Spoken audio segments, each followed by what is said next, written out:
구독, 좋아요 부탁드립니다. 감사합니다.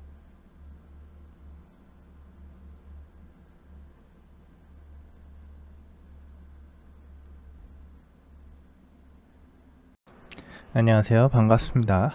오늘은 .NET MAUI에서 Behavior에 대해서 알아보겠습니다. .NET MAUI Behavior를 사용하면 서브 클래스 하지 않고도 사용자 인터페이스 컨트롤에 기능을 추가할 수 있어요. 기능은 Behavior에서 구현되고 컨트롤 자체의 일부였던 것처럼 컨트롤에 연결할 수 있습니다.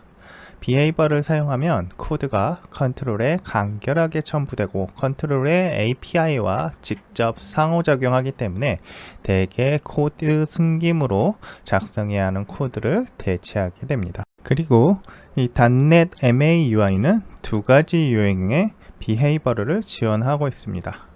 Attached Behavior라는 거하고 .NET MAUI의 Behavior가 있어요. Attached Behavior는 Attached Property가 하나 이상 있는 Static Class로 이루어져 있습니다. 이것은 기존의 WPF나 다른 UWP 같은 곳에서 사용하던 기존 방식이에요. .NET MAUI Behavior에서는 다른 방식이 추가됐는데요. Behavior T라 그래서 Generic Class가 추가됐고요. 이 Generic Class에서 파생해서 생성하는 Behavior가 있습니다. 두 가지 다 장점이 있고요. 조금 안 좋은 점도 있습니다. 장단점이 분명해요. 둘 다. Attached Behavior 같은 경우에는 스타일 작성이 아주 편안합니다. 스타일에 Behavior를 추가할 수가 있는데요. 이때는 Attached Behavior가 조금 더 편리한 방식이에요. 그러나 일반적인 Behavior를 사용한다 라고 하면 .NET MAUI Behavior가 좀 더 편리합니다. 그래서 이 두 가지 차이점 확인하시고 사용하시면 돼요. Attached Behavior라는 거를 먼저 확인을 해볼 건데요. 제가 지금 미리 Attached Behavior를 만들어 놨어요. 지금 보시면 Attached Numeric Validation Behavior라는 게 있고요. 그 안에 Bindable Property를 가지고 Attached Behavior Property라는 걸 만들었어요. 여기에 Bindable Property Create Attached 이걸 가지고 지금 Attached Property를 하나 만들어내고 있는데요. 지금 Attach Behavior라고 이름을 지었고 Attach Numeric Validation Behavior 그리고 뒤쪽 요 각각의 파라미터들을 볼게요. Property Name이 뭔지 그리고 Return Type은 무엇인지 그럼 Property Name은 Attach Behavior가 될 거고요. Return Type은 불리언 값이 될 거고요. 그 다음에 선언하는 타입은 원래 이 상위 Static Class의 타입을 넣어주시면 되고요. 이 디폴트 밸류는 false로 해놨고요. property changed는 on attach behavior changed라는 펑션을 통해서 처리하도록 했어요. 값이 변경되면 이쪽으로 온다는 거죠. 그리고 get attach behavior, set attach behavior를 가지고 get property와 set property를 설정하였습니다. 네, 값은 확인하시면 되고요. 자, attach behavior property를 가지고 get value로 해와서 return하고 attach behavior property에 value를 넣어주는 형태예요. 그리고 아래쪽에 가시면 on attach behavior changed가 있어서 이 entry의 값이 변경이 되면 그 값에 따라서 on entry text changed를 이벤트에 추가해 주거나 이벤트에서 삭제해주는 역할을 하고 있어요. 자, on entry text changed가 하는 일은 뭘까요? 여기 보시면 더블 값에서 해당 밸류를 try pass를 해서 try pass 했을 때 더블로 변경이 되는지 안 되는지에 따라서 텍스트 컬러를 변경을 해줘요. 더블 값으로 변경이 되면 블랙 형태, 그러니까 검은색 글자가 나올 거고요. 변경할 수 없다라고 되면 빨간색이 나올 겁니다. 이런 형태의 behavior를 저희가 생성을 해놨고요. 제멀 페이지로 이동을 해볼게요. 제멀 페이지로 가보시면 스택 레이아웃 밑에 레이블이 있죠. 레이블에 local attached numeric validation behavior에 attach behavior, 우리가 이름을 attach behavior라고 해놨죠. 거기에 이 녀석 얘기하는 거예요. 그래서 그 값을 true라고 해서 이거를 사용하겠다라는 의미예요. 그러면 얘를 실행해 보면 어떤 일이 일어나는지 확인해 보겠습니다. 자, 실행이 됐고요. 1, 2, 3, 4 한번 넣어 볼게요. 1, 2, 3, 4라는 값을 넣으면 지금은 그냥 검은색으로 되어 있죠. 왜냐면 더블로 이게 변경이 가능하기 때문이에요. 점 1, 2, 3도 가능합니다. 이때 뒤쪽에다 점을 하나 더 누르면 바로 빨강색이 되죠. 자, 점이 두 개 있을 수는 없잖아요. 그래서 이걸 다시 D를 한번 눌러 볼게요. ED, 영문자 같은 것들. 그리고 스페셜 캐릭터들도 넣어 볼게요. 이런 느낌표라든지 이런 값들도 들어가면 자, 빨강색이 되어 있을 거예요. 자, 지우면 다시 검은색이 됩니다. 이런 식으로 attached behavior를 사용할 수가 있어요. 그런데 이 상태에서 끝나는 게 아니고요. 저희가 이거를 그대로 스타일에서도 사용할 수 있습니다. 스타일에서 사용하기 위해 컨텐츠 리소스에 스타일을 선언해 볼게요. 자, 다음과 같이 컨텐츠 리소스에다가 직접 넣은 다음에 자, 이때는 로컬이 아니고요. 요걸 삭제를 하고요. 스타일에다가 적용을 할게요. 스타일에다가 스태틱 리소스를 가지고 적용을 할 거예요. 그리고 이 안에다가 스타일의 이름을 지어 넣습니다. 저 키값을요. 그러면 numeric validation 스타일을 넣어주면 되겠죠. 자, 이렇게 하면 이제 이전과 똑같이 동작을 할 거예요. 자, 이렇게 되면 변경이 되죠. 자, behavior가 똑같이 동작을 하고 있어요. 그리고 이제 하나가 더 있는데요. 이제 .NET MAUI behavior가 있다 그랬죠. 이 behavior는 generic class로 되어 있고 generic class로 만든 behavior를 한번 확인을 해 보겠습니다. 아래쪽에 numeric validation behavior라는 걸 제가 만들어 놨는데요. 이 안에 들어가 보면 .NET MAUI용으로 사용할 수 있는 behavior가 정의되어 있습니다. 보시면 아시겠지만 behavior라는 generic class가 있고요. 그 안에 entry라는 값을 타입으로 넣었습니다. 그리고 그걸 상속받은 numeric validation behavior가 있어요. 이전 클래스하고 다른 점을 비교를 해 볼게요. 자, 제가 이걸 오른쪽에다가 둘 거고요. 크기를 조금 줄여 보겠습니다. 이 정도로 볼게요. 자, 차이점을 확인해 보시면 얘는 일반 클래스고요. 얘는 스태틱 클래스고요. behavior에서 상속받았다는 거 있고요. 얘는 상속을 안 받았어요. 그리고 bindable property를 가지고 attached property를 생성을 했는데 behavior는 그런 게 없죠. 아주 단순하게 on attached to, on detaching from이라는 걸 생성을 해놨고요. 걔를 재정의해 가지고 그 안에서 처리를 하고 있습니다.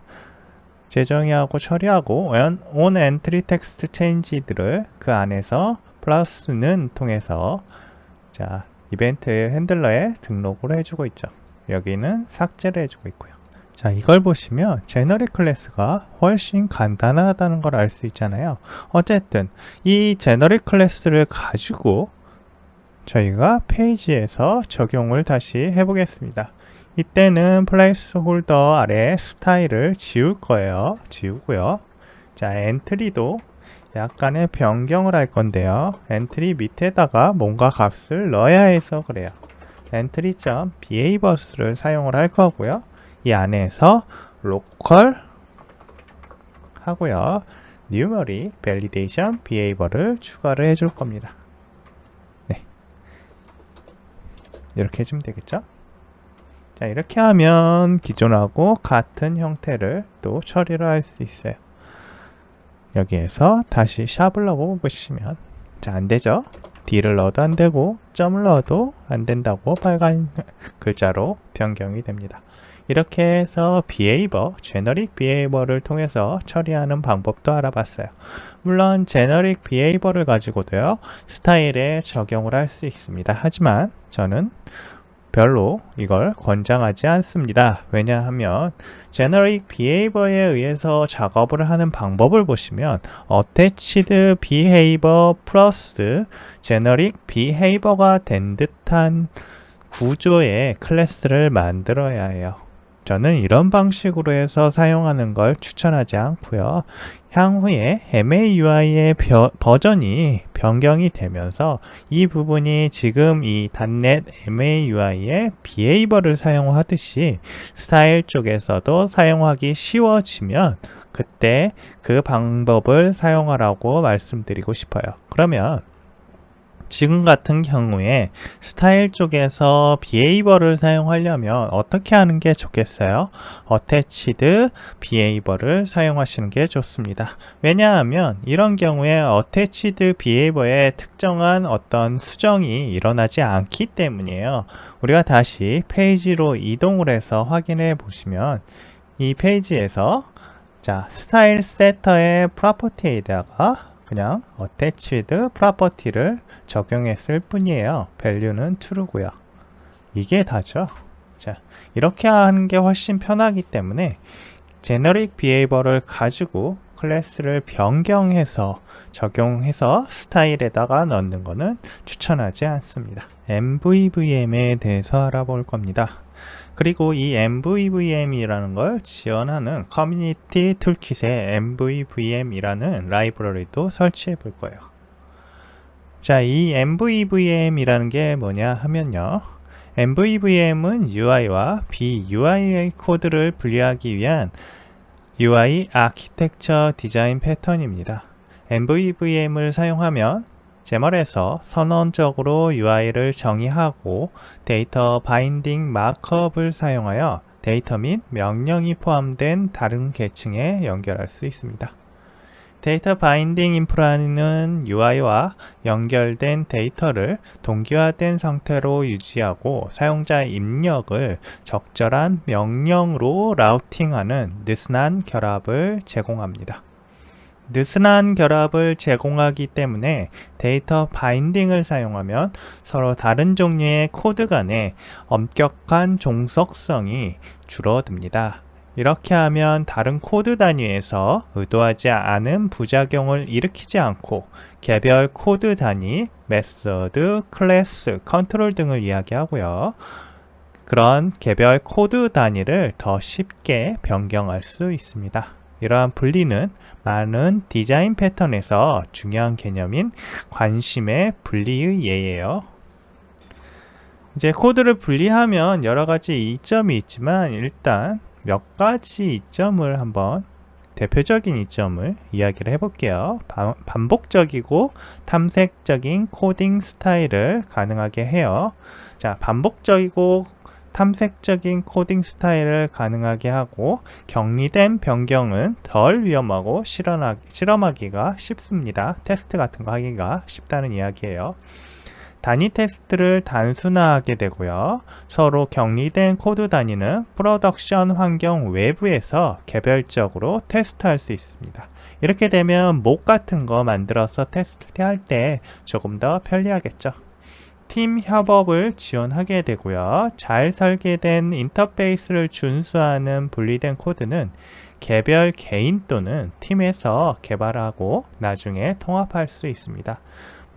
설계가 잘 되어 있을 테니까 코드가 분리가 잘 될 거고요. 그렇게 되게 되면 각각이 서로 작업하는 코드가 분리가 될 거 아니에요? 그러면 팀에서 개발하고 나중에 통합할 수 있게 되겠죠. 그리고 유지 보수성이 향상됩니다. 분리된 코드에서 버그를 수정하면 다른 코드에서 재발할 가능성이 줄어듭니다. 왜냐하면 코드 간에 연결되어 있는 내역이 최소화되다 보니까 하나의 코드를 수정한다고 해서 다른 코드에 영향을 주는 일이 줄겠죠. 그래서 유지 보수성이 향상된다고 하는 거예요. MVVM과 달리 코드 숨긴 구조의 앱은 일반적으로 표시 전용 데이터에 데이터 바인딩을 사용하고 컨트롤에 의해 노출된 이벤트를 직접 처리하여 사용자 입력에 응답합니다. 뭐 텍스트 체인지라든지 뭐 이런 식으로 텍스트에다가 직접 연결한다든지 뭐 이런 경우들이 있는데, 그때 이제 연결되게 되면 그러한 핸들러들에 의해서 뭔가 내가 핸들러의 내역을 수정하면 코드에도 영향을 주고 XAML에도 영향을 준다는 거예요. 그래서 강하게 결합된 형체가 되고요. 하나의 코드를 수정하면 그거와 별로 연관이 없는 것 같은 디자인 페이지에도 영향을 주는 형태가 됩니다. 그래서 이제 대부분은 MVVM을 가지고 코딩을 하게 될 거예요. MAUI 앱에서 XAML을 가지고 코딩을 하게 되면 MVVM을 이용한다고 생각하시면 됩니다. 그런데 이러한 MVVM을 지원해주는 커뮤니티 툴킷이 있어요. 자, 툴킷 MVVM이라는 게 있습니다. 이거를 지원을 해서 인스탈을 해볼 거고요. 좀 이따가. 그리고 소스 생성기에 대해서 이번에 설명을 조금 할 거예요. 단넷에는 로즐린이라는 컴파일러 도구가 있어요. 이 컴파일러 도구는 어떤 작업을 하게 되냐면, 저희가 런타임 중에 C# 코드를 생성해서 그거를 다시 리컴파일하고 그거를 런타임 중에 다른 코드에 연결해서 사용할 수 있게 해줘요. 다이내믹 랭귀지의 특성인데요. 버전 8.0부터 MVVM 도구 키트에 MVVM 아키텍처를 사용하여 코드를 작성할 때 상형구를 크게 줄이는 데 도움이 되는 새로운 로즐린 원본 생성기가 소스 제너레이터가 포함되어 있어요.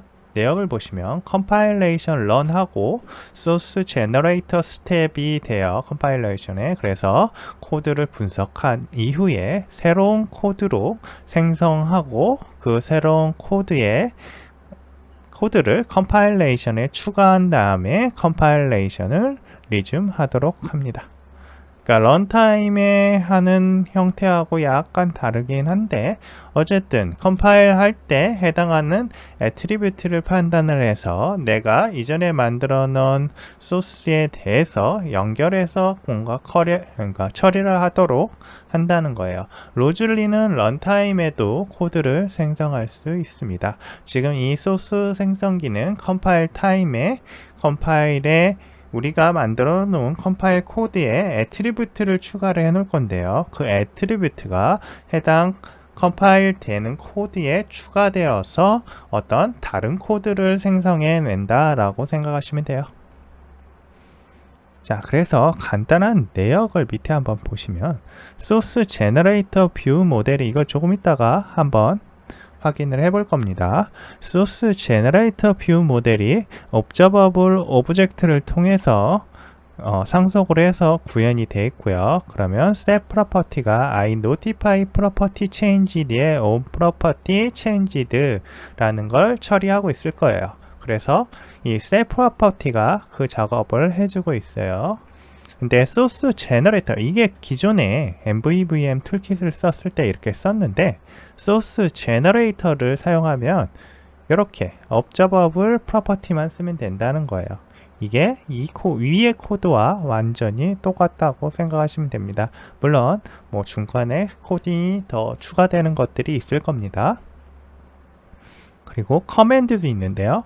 커맨드도 원래 풀 코드는 이 내역과 같아요. 보시면 릴레이 커맨드 선언을 하고, 릴레이 커맨드의 new를 통해서 인스턴스 생성하고, 인스턴스가 생성돼서 change name, 네임이 변경되는 걸 커맨드를 통해서 처리하고 있잖아요. 그러면 이 네임이 전달이 돼서 이 네임에 바인딩 되어 있는 제머리 리렌더링 되는 형태가 될 텐데요. 이것도 한 줄로 릴레이 커맨드 하고 change name이라는 펑션 위에다가 애트리뷰트를 만들어 놓으면 처리됩니다. 이것도 위와 똑같은 코드가 생성이 됩니다. 비슷한 코드요. 똑같다고 하니까 조금 이상한데. 그리고 그와 관련된 제모를 생성해서 처리하는 거를 지금 보여주고 있어요. 일단 MVVM 툴킷을 설치를 해볼 거예요. 브라우저로 가셔가지고요. 커뮤니티 툴킷을 찾아볼게요. 툴킷.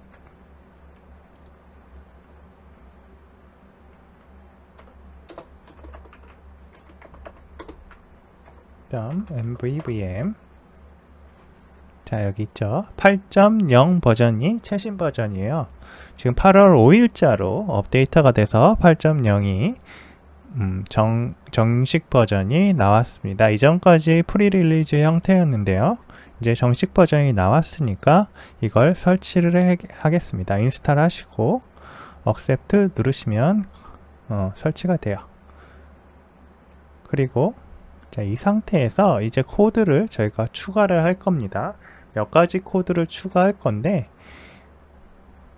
제가 미리 만들어 놓은 코드들이 있어서 그 코드들을 조금 복사를 하면서 할 거예요. 일단 메인 페이지에 약간의 수정을 한번 해볼게요. 메인 페이지를 조금 수정해 보겠습니다. 자, vertical stack layout 안에다가 binding name, change name command라는 두 가지 소스 제너레이터를 이용한 뷰 모델을 가지고 만들 거예요. 근데 이제 뷰 모델을 이쪽에 바인딩을 해야 되니까 바인딩 컨텍스트에다가 뷰 모델을 연결을 해 보겠습니다. 자, 로컬은 지금 MAUI 테스트, 앱 테스트라고 하면 되고요. 마찬가지로 소스 제너레이트 뷰 모델이라는 걸 만들어야 되니까 이 상태에서 하나 추가를 해 볼게요. 컨트롤 시프트 A를 눌러서 자, .NET MAUI 말고 그냥 코드에서 클래스를 두시고요. 이름을 소스 제너레이터 뷰 모델이라고 하겠습니다. 그러면 이런 형태가 생성돼요. 인터널 아니고 퍼블릭으로 해주시고요. 이거 버그인데 아직도 수정이 안 됐네요. 그리고 클래스를 퍼블릭 클래스로만 하시면 안 되고 파셜 형태로 해주셔야 돼요. 자, 이렇게 해야 소스 제너레이터가 이거와 똑같은 이름의 소스 제너레이터 뷰 모델을 만들어낼 텐데 그래야 하나의 클래스를 파셜로 만들어야 서로 이름이 같은 클래스를 만들어낼 수 있겠죠. 파셜 키워드에 대해서는 인터넷에서 조금 알아보시면 뭔지 알 거예요. 하나의 클래스를 부분으로 나눠서 여러 개를 선언할 수 있고요. 그 선언한 클래스들을 나중에 컴파일 타임에 합친다 라고 생각하시면 돼요. 그냥 일반적인 컴파일 트릭입니다. 그래서 observable 오브젝트를 하나 만들고요. 그 다음에 자, 제가 생성자에서 뭔가를 처리하도록 할 거고요. 일단 일반적인 스트링 같은 경우에 그러니까 네임에 대한 스트링을 선언을 한다고 하면 이런 식의 선언을 하게 될 거예요. 제가 이걸 약간 변경을 해서 set property를 통해서 이런 식의 처리를 하게 될 거고 name 커맨드 같은 경우도 커맨드 change name 커맨드를 할 때도 이렇게 선언을 할 겁니다. 얘는 추가를 해주고요. Alt Shift F10번 누르시면 Community Toolkit MVVM input이라고 있죠. 추가를 해주시면 됩니다. 자, 그러면 using은 두 개가 돼 있고 이제 네임스페이스는 이렇게 돼 있고 observable 오브젝트를 상속을 받았고요. 클래스는 partial이에요. 자, 이 상태에서 name의 초기 값을 선언을 해서요. 이런 형태로 한번 넣어 놓겠습니다. 그리고 change name이 되면 뭔가 new name으로 변경이 되었다 라고 그냥 할 거예요. 네. 여기 인강이 그러면 change new name이 되겠죠. 자, 이런 형태로 변경이 되게만 할 거고요. 그리고 소스 제너레이터 뷰 모델을 바인딩을 했고 각각의 name과 change name command라는 뷰 모델 프로퍼티와 바인딩을 해놨습니다. 그러면 실제적으로 이 커맨드 버튼을 누르면 name이 변경되겠죠. 그걸 지금 observable object를 통해서 한번 처리를 하는 걸 볼게요. 자, 실행해 보시면 이렇게 화면이 나올 거예요. 처음에. 그 다음에 제가 change name을 누르면 change new name으로 변경이 되는 걸 확인하실 수가 있어요. 그러면 이제 MVVM으로 가지고 바인딩을 아주 간단하게 처리할 수 있다는 걸 봤죠. 근데 소스 제너레이터를 사용하면 더 간단하게 쓸 수가 있어요. 이 name을 변경을 해 볼게요. 제가 여기를 주석으로 막아버리고요. name을 일단 변경해 보겠습니다. private로 하시고요. string 그냥 소문자로 name이라고 할 거예요. 그리고 attribute를 추가할 건데요. observable property를 넣을 거예요. 자, 이게 끝입니다. 그럼 위하고 아주 똑같은 거예요. 그런데 이건 이제 새로 컴파일을 해야 될 수 있으니까요. 이럴 경우에 Shift F5를 눌러서 컴파일을 다시 할 수 있도록 런타임을 멈춰 주세요. 그리고 아래쪽 커맨드도 변경을 해 볼게요. 자, 여기 보시면 꽤 길죠? 3줄이나 됐는데 막아버리고요. 저 change name만 똑같이 변경을 해 주시면 됩니다. 자, change name을 가지고 와서 이것도 relay 커맨드로 쓰겠다 라고 하시면 돼요. 자, 이렇게 하면 위쪽 코드와 거의 비슷한 코드가 생성이 됩니다. 그리고 Ctrl S 누르시고 다시 실행을 해 보겠습니다. 이제 화면상에서 여기 인간과 change name 버튼은 똑같이 있죠. 한번 실행을 해 볼게요. 실행을 하면 변경이 되죠. 자, 내부적으로 결국은 똑같은 어떤 작업을 했을 겁니다. 소스 제너레이터가 소스를 생성을 했고요. 그 만들어진 소스가 private string name, public string name 같은 형태가 만들어졌을 거예요. 근데 소스에 보시면 이 name이라는 거는 제가 따로 선언은 안 했죠. 이 name, 소문자 name이 대문자 n 그리고 뒤쪽 am니 같은 이 대문자 파스칼 케이스의 name도 만들어냅니다. 얘를 컨트롤로 눌러서 한번 찾아가 볼게요. 자, 찾아가 보시면 generated 된 소스가 나오고 있어요. 이름은 여기 보시면 source generator view model .g.cs라고 되어 있죠. 그리고 partial이라고 키워드가 붙어서 partial 클래스가 생성이 되어 있어요. 그리고 이런 애트리뷰트는 일단 넘어가고요. 아래쪽에 보시면 이 name이 만들어져 있죠. 파스칼 케이스의 name. 그리고 제가 만들어 놓은 name을 가지고 사용하고 있어요.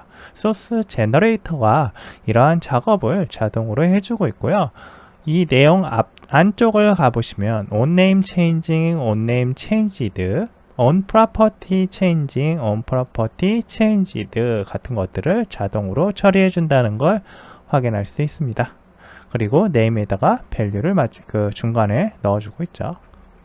여기 보시면 시스템 코드 돔 컴파일러가 generated 코드로 해서 뭘 한다 이런 내역도 있어요. 코드 돔도 사용하고 있네요. 자, 어쨌든 이런 식으로 코드를 생성을 해서요.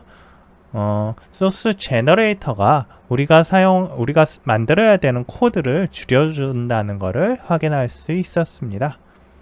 자, 이런 식으로 해서 MVVM 툴킷의 소스 제너레이터 사용법을 오늘 간단히 알아봤는데요. 나중에 이 소스 제너레이터 사용법은 좀 더 확인을 해볼 겁니다. Observable Object에 대해서 설명을 해 드릴 거예요. Observable Object는 I notify property changed 및 I notify property changing 인터페이스를 구현하여 관찰할 수 있는 개체의 기본 클래스입니다.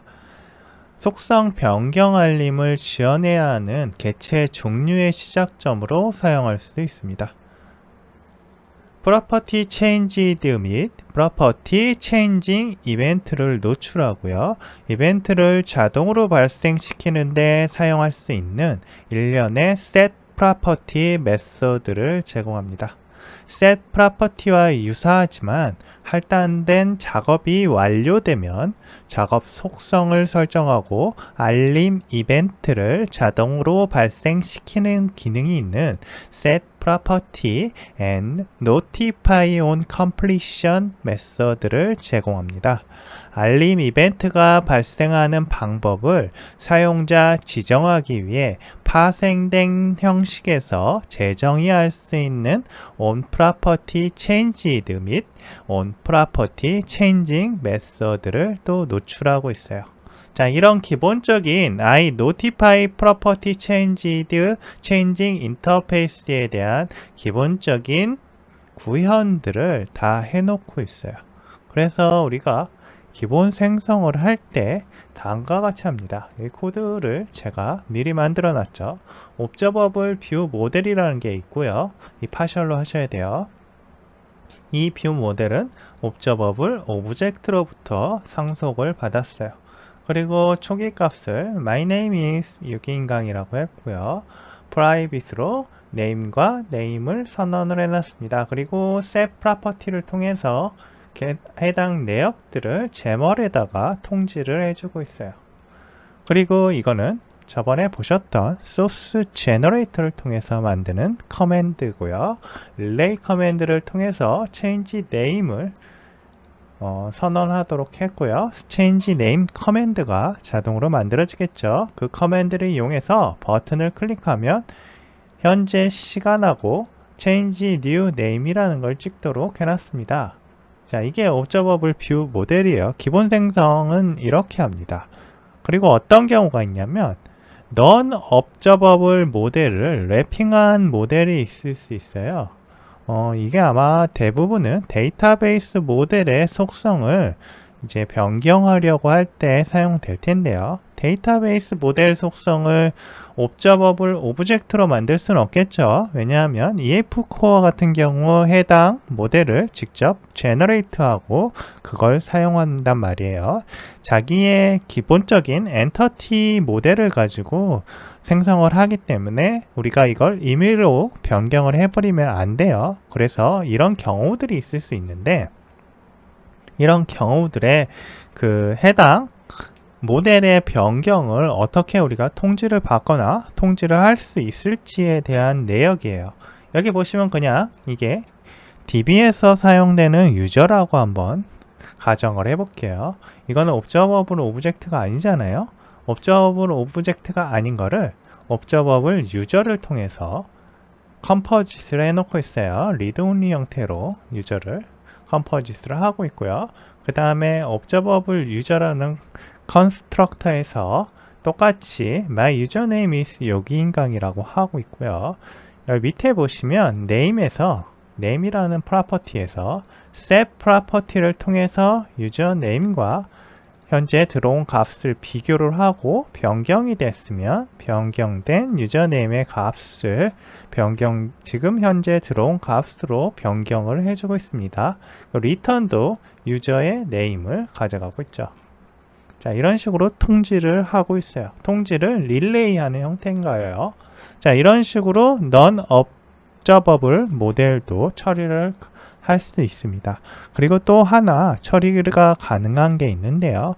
타스크 모델도 가능해요. 이 타스크 모델 같은 경우에는 어떤 식으로 처리가 되냐면 여기 내역을 한번 설명을 드릴게요. 네, 설명을 드리자면 set property and notify on completion 이라는 타스크 모델을 처리하는 통지 모델을 가지고 어떤 타스크가 실행이 되고 나면 실행이 완료가 됐을 때 완료된 내역을 통지합니다. 그러니까 바로 통지를 하는 게 아니에요. 우리가 원래 여기 보시면 이 리퀘스트 타스크 같은 경우에는 실행을 하고 나면 리퀘스트 타스크는 당연히 그냥 통과를 해버리겠죠. 우리가 셋이 바로 될 테니까요. 하지만 셋이 된다고 해서 얘는 끝나는 게 아니고요.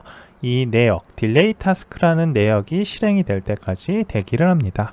그래서 task.delay가 다 처리가 된 3초 후에 뭔가 작업을 해서 처리를 하도록 되어 있어요. 네, 이런 식으로 뭔가 하도록 해놓은 그 모델이 이 옵저버블 오브젝트에 있어서요. 이 옵저버블 오브젝트에서 이 타스크를 처리할 수 있도록 해놨습니다. 그러면 이거는 3초 뒤에 이 리퀘스트 타스크가 컴플릿이 될 테고요. 컴플릿이 되고 나면 그 내역을 통지를 해줄 거예요.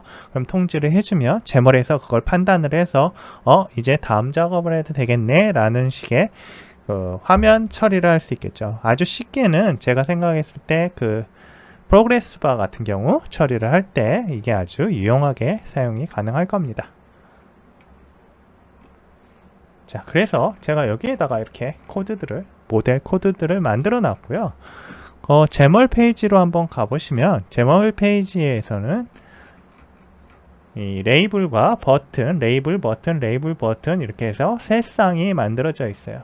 그래서 첫 번째는 우리가 그냥 일반적인 오브젝트, 그러니까 옵저버블 오브젝트를 사용해서 변경하는 걸 보여주고 있고요. 두 번째는 그 유저라고 해서 옵저버블 오브젝트가 아닌데도 그거에 대한 통지를 받도록 하는 처리를 하고 있고요. 마지막은 타스크 모델에 대해서 처리를 하도록 하고 있어요. 그리고 그 밑에는 지금 여기 보시면 무브 커맨드를 제가 하나 넣어놔서 타스크 내비게이션을 할 수 있도록 뭔가를 해놨는데요. 이건 뭐 특별한 건 아니에요. 아마 0.5초 뒤에 다음 페이지로 넘어가도록 하는 그런 내비게이션일 거예요. 그래서 아까 이 뷰 모델을 다시 한번 보시면 뷰 모델 아래쪽에 보시면 스태틱 파셜 클래스로 뷰 로케이터라는 걸 만들어 놨고요. 그 뷰 로케이터가 모델, 유저, 타스크를 선언하고 있습니다. 그래서 그런 것들을 이 오브젝트 페이지에서요. 자, 여기 보시면 소스, 텍스트에 바인딩하고 소스에 로컬 뷰 로케이터의 모델, 아래쪽은 유저, 그리고 그 밑에 쪽은 다시 타스크를 처리하도록 해놨죠. 네, 이런 식으로 뷰 로케이터를 통해서 각각의 여러 뷰 모델이 있을 때 연결을 할 수 있습니다. 물론 이 방식이 말고 다른 방식도 있어요. 그냥 뷰 모델 하나를 선언을 하고 그 안에 프로퍼티를 가지고 나머지 이 옵저버블 유저와 옵저버블 타스크를 추가를 해서 처리하는 방식도 있습니다. 어떤 방식을 사용하든지 그 방식을 사용하는 사용자에 따라서 자기가 원하는 형태로 하면 되겠죠. 일반적으로 저는 그냥 뷰 로케이터라는 걸 써요. 근데 이게 스태틱으로 선언되어 있어서 좋지 않다라고 하는 안티 디자인 패턴이다 라고 하는 그런 이야기들이 있으니까요. 여러분들은 여러분들의 맞는 방식을 사용하시기 바랍니다. 그래서 이걸 선언하고 실행을 해볼게요. 자, 어떻게 동작이 되는지 확인을 하면 되니까요.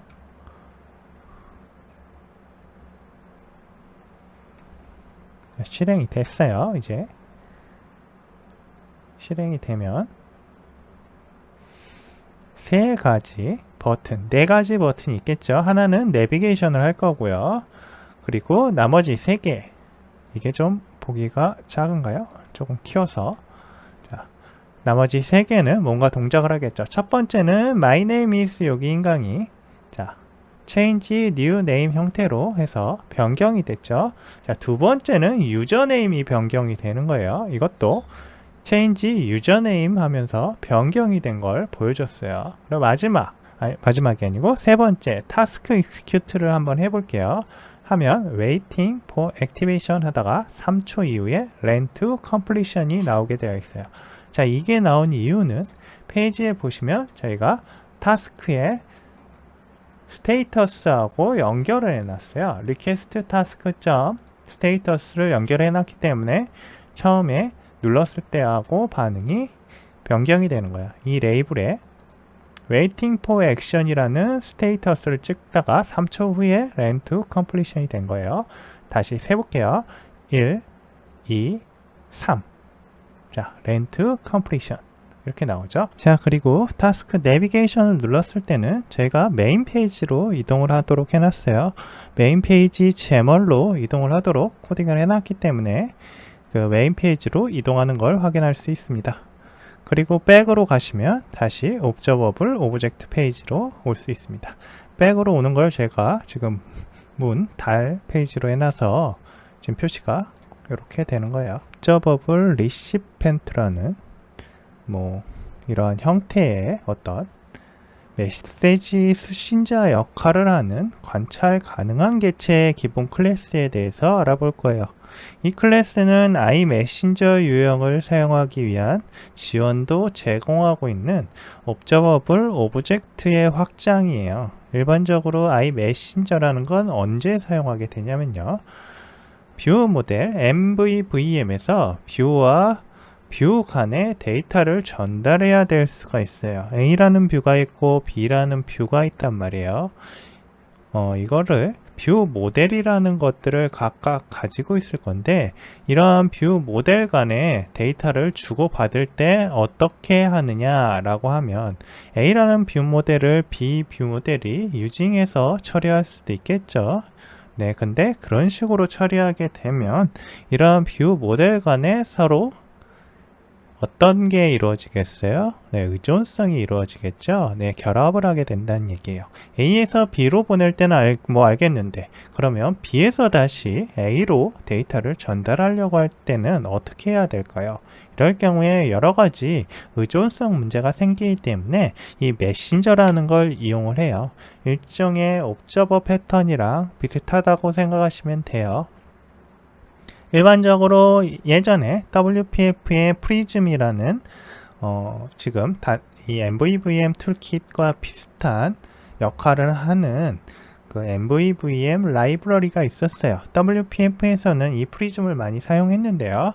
이 프리즘에는 이벤트 어그리게이터라는 게 있었고요. 이벤트 어그리게이터가요, Publish, Subscribe 패턴이라는 패턴을 만들어 가지고 그 패턴을 가지고 데이터를 주고받도록 했어요.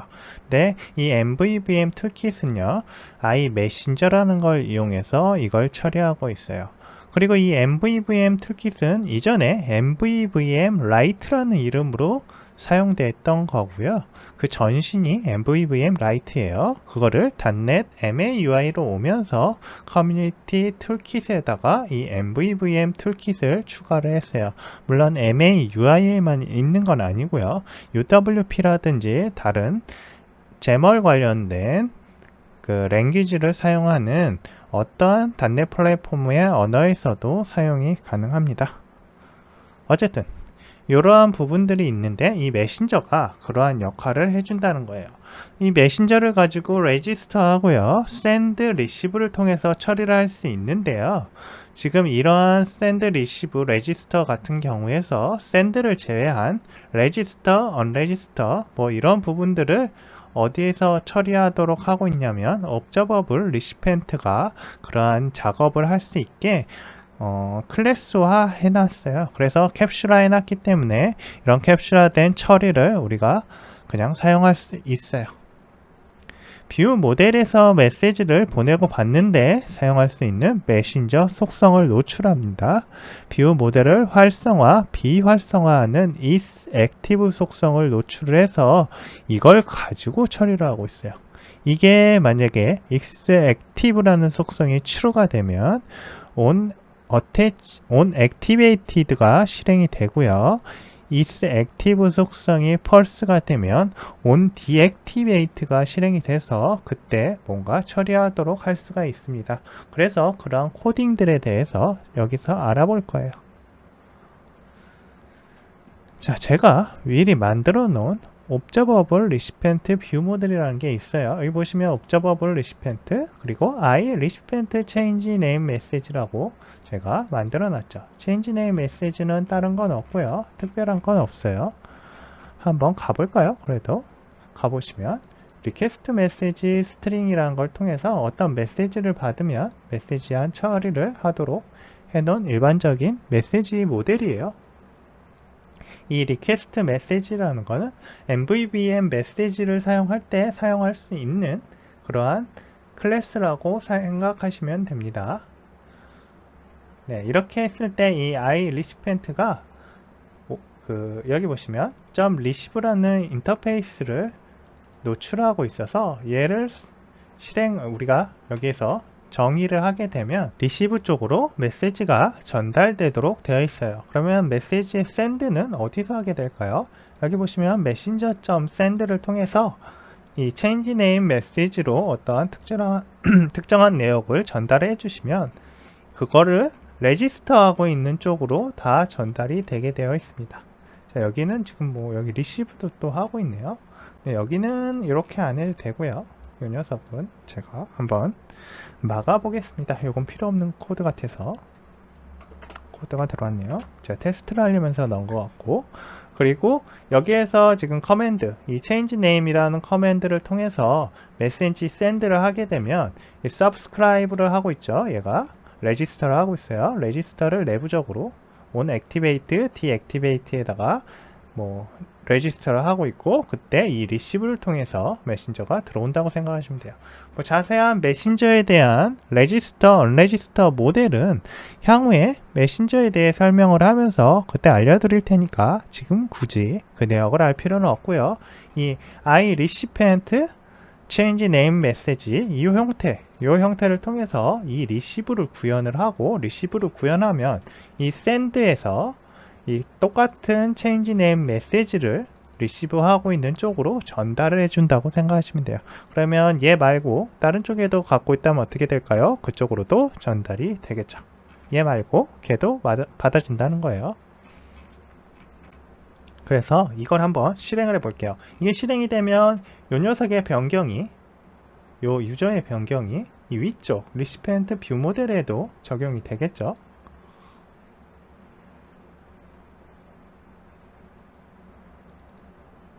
자, 페이지는 이렇게 되어 있어요.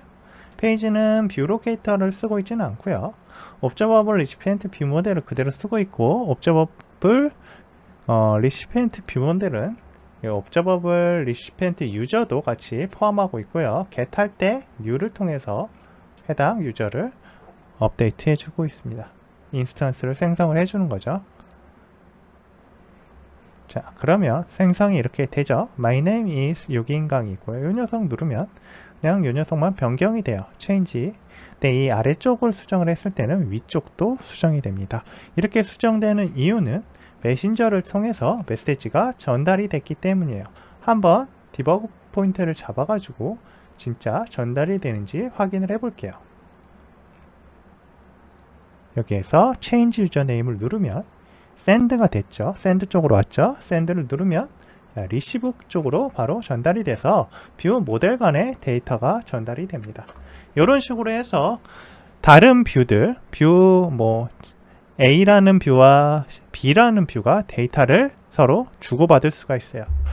이쪽에서 커맨드를 생성해서 여기서도 send를 해서 이 아래쪽에도 전달이 가능하겠죠. 이런 식으로 뷰 간에 서로 간에 의존성을 갖지 않고도 처리가 가능합니다. 물론 여기에서는 지금 옵저버블 리시펜트 유저를 컴포짓을 해놓고 있어요. 이 이유는 저희가 이제 뷰 모델을 그냥 편하게 쓰기 위해서 이 페이지에서요, 여기에다가 한 번만 그냥 정의해서 쓰려고 했던 거고요. 그렇지 않으면 저번처럼 뷰 로케이터에다 넣어놓고 각각의 이 바인딩 소스에다가 처리를 해놓으면 서로의 의존성은 하나도 없게 될 겁니다.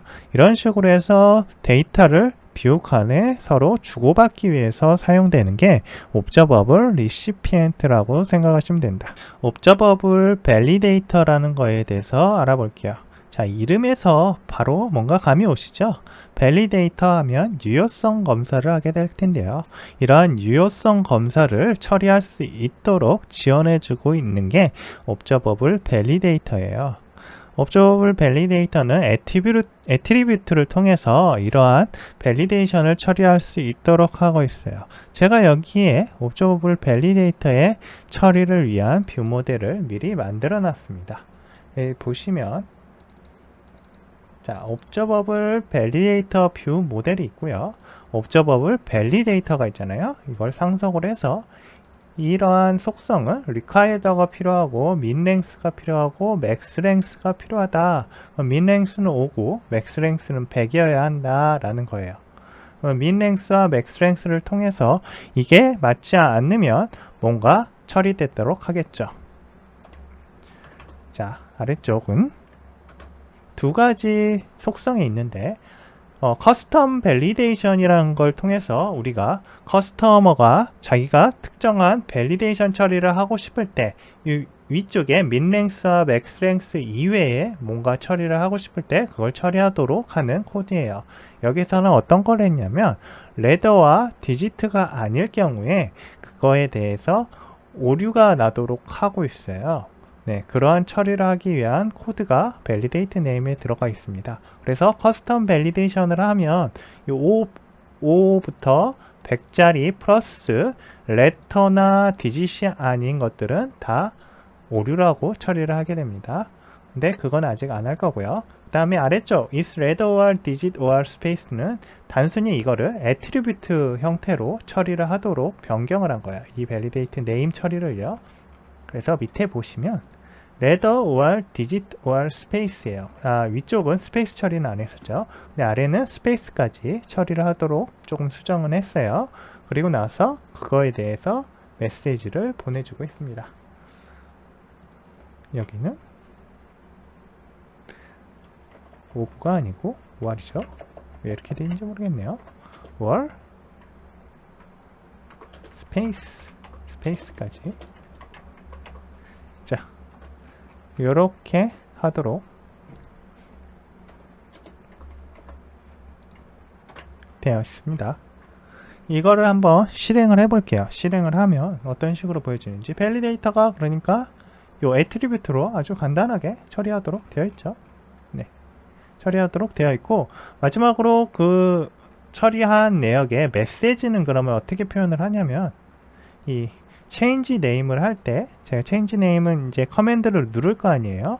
자, validate 페이지에서 이 버튼을 누른다는 얘기예요. change name 커맨드 버튼을 누르게 되면 그때 validate all properties라는 걸 한번 실행을 하고요. 그러고 나면 뭔가 이 프로퍼티들의 validate를 다 체크를 하는 거예요. 여기 있는. 그래서 required min length, max length에 맞는지 확인해서 에러가 하나라도 있다면 그거에 대한 내역을 메시지에 찍고요.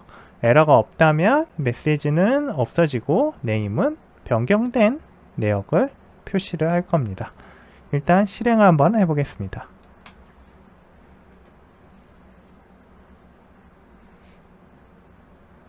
자, 실행을 하시면 조금 시간이 걸리네요.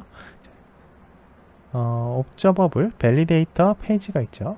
자, 여긴 요기인강이라는 값이 있는데 제가 이거를 지워가지고 한 글자만 넣고 change name을 누르면 나오죠. 자, 5보다 크게 나와달라고 했어요. 100자까지도 할 수 있는데 귀찮아서 못하겠어요. 100자까지는 안 할 거고, 그리고 나서 다시 change name을 하면 자, change name이 되면서 아래쪽 메시지 영역이 사라졌죠. 다시 지워서 5자 이내거나 값을 입력을 안 하면 이렇게 각각에 대한 메시지가 표시가 됩니다. 이런 식으로 밸리데이터 처리를 할 수가 있어요. 커스텀 같은 경우 여기에다가 추가할 수 있다고 했죠. 그래서 제가 커스텀 밸리데이션을 추가를 한 이후에 컨트롤 S를 하면 리빌드라고 나오네요. 자, 이거는 또 한 리로드가 안 되나 봐요. MAUI는 이 부분을 빠르게 좀 수정을 해줘야 합니다. 자, 디자이너를 추가를 안 해줬기 때문에 기존 WPF 작업하시던 분들은 이런 거에서 불편할 거예요. 한 리로드가 조금 더 많은 부분을 커버할 수 있도록 지원을 해주거나 아니면 제멀에 대한 처리를 할 수 있는 디자이너를 추가를 해주세요. 그래서 다시 한번 볼게요. 이번에는 숫자나 문자 같은 경우에는 처리가 된다고 했죠. 그런데 이제 보시면 알겠지만 스페이스가 추가가 되어 있어요. 이때는 어떻게 나올까요? 에러가 나오겠죠. letter or digit만 가능해요. 스페이스가 있으면 안 된다는 겁니다. 그래서 스페이스를 제가 다 삭제를 하고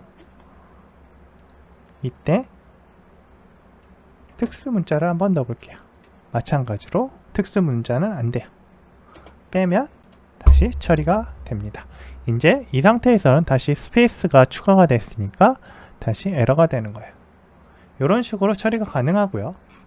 그 다음에 이 애트리뷰트는 밸리데이션 애트리뷰트라는 거를 상속받은 클래스로 만드시면 되고요.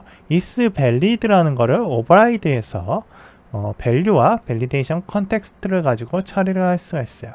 이 밸류가 저희가 받아온 값이겠죠. 우리는 스트링이기 때문에 스트링으로 바꾸고 여기에서 레터월 디지트 체크하고 화이트 스페이스인지 체크를 해서 그게 하나라도 있으면 invalid가 된다라고 하는 거예요. any를 통해서 링큐식으로 처리를 하고 있습니다.